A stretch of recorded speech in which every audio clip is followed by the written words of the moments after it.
In this video, I'm gonna show you how to create Gmail account in Android.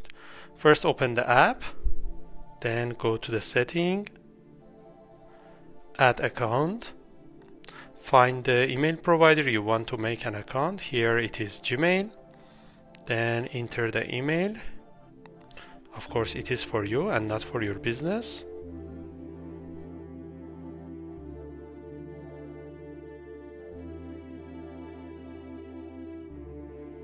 You can choose one of the Gmail account addresses that is suggested by Google or create your own Gmail account. Here I'm going to choose the one that is suggested by Google. Enter the password. The password is better to have a big letter and also a number. Providing a phone number is optional. You may require it when you want to do the password recovery.